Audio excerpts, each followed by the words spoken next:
Bonjour, je suis Jessie. Bienvenue dans ce tutoriel qui va vous permettre de retrouver votre motivation pour votre projet professionnel en action. Car rien ni personne ne peut vous ôter votre valeur. C'est parti? Bonjour à tous, bienvenue dans cette 12e vidéo qui vous accompagne vers votre projet professionnel en action. C'est bientôt terminé, ce tutoriel arrive à quelques vidéos de la fin. J'espère que cela aidera, accompagnera les personnes qui trouveront en ce contenu ce qui est nécessaire pour rester actif dans les démarches de recherche d'emploi, pour garder sa motivation, quelles que soient les difficultés que l'on rencontre ou même les idées que les autres peuvent avoir sur nous. Ce qui importe, c'est que chaque jour, vous puissiez aller vers votre projet professionnel en action.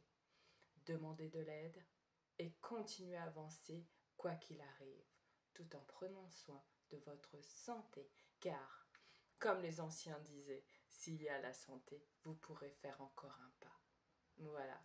Donc aujourd'hui, l'objectif est de pouvoir communiquer pour être entendu et écouté. En 5 pas, pourquoi pas? Tout ceci est proposition, je n'invente rien, je me base sur du contenu théorique que j'ai pu m'approprier et que je partage avec vous. Tout est vérifiable, ne me croyez pas. Soyez explorateur de votre connaissance de vous-même. Alors, pourquoi communiquer pour être entendu et écouté?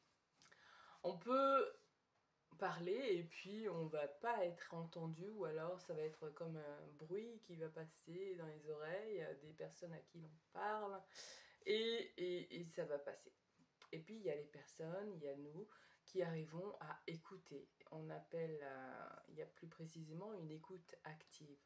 L'écoute active permet de, au-delà des mots, au-delà des écrits, de pouvoir voir au travers du non-verbal des mots, du ton, de la voix, du visage, de percevoir une personne, la personne qui communique avec nous.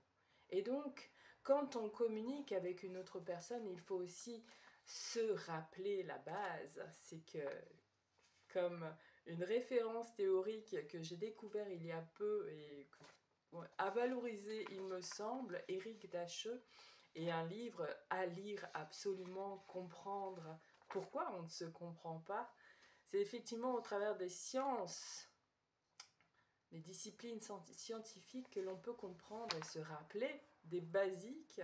C'est que il faut être deux pour communiquer. Et effectivement, on peut émettre un message, on peut recevoir un message, mais il y a vraiment tous ces petits rouages qui vont faire que l'on va être entendu et écouté. C'est aussi un choix d'entrer en relation, un choix d'entrer en communication. Voilà le pourquoi. Alors, quel intérêt de communiquer pour être entendu et écouté, me direz-vous, dans un projet professionnel? C'est un petit peu savoir dire où on en est dans son projet professionnel. C'est de pouvoir être entendu. C'est-à-dire que ce que l'on exprime, on puisse le dire de manière à ce que, en face de moi, mon conseiller, les partenaires, puissent comprendre où j'en suis aujourd'hui dans mon projet professionnel. Donc, où vous en êtes dans votre projet professionnel, ici et maintenant. Alors, déjà un petit rappel, et cela je dois entre autres à des recherches collectives dont j'ai retenu une personne, un professionnel, un scientifique, Christophe Hague, notamment sur l'intelligence émotionnelle, mais il y a aussi David Goleman, il y a plein de références. Il est important d'être déjà au plus près de ces émotions, car elles peuvent être contagieuses. Si j'arrive en colère dans une communication, cette colère, que je le veuille ou non, peut passer dans mon non-verbal, dans le ton que je vais employer, dans ma manière de communiquer, dans ma manière de regarder mon interlocuteur. Donc déjà, rappelez-vous les vidéos précédentes, faites un point au niveau des émotions. Ensuite,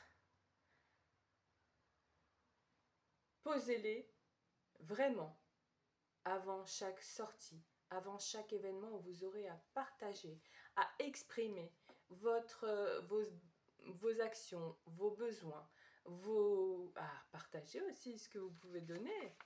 C'est penser à faire un point. Première vidéo, vous avez un journal de bord qui vous permet de faire le point sur vos émotions. Allez-y, téléchargez, imprimez, utilisez-le. C'est une trame, c'est un cadeau. C'est une proposition pour que vous puissiez prendre cette habitude de noter. Je ne me base pas sur mon propre... effectivement, je l'ai utilisé pour pouvoir aller au-delà de difficultés, mais ça s'appelle, aujourd'hui, beaucoup de docteurs l'utilisent sous le terme de journaling. C'est basé sur le tableau de Beck qui permet de faire un point sur ses émotions afin qu'elles ne perturbent pas notre quotidien. Je vous propose donc 3 points clés pour pouvoir communiquer et être entendu, écouté dans son mail. C'est parti!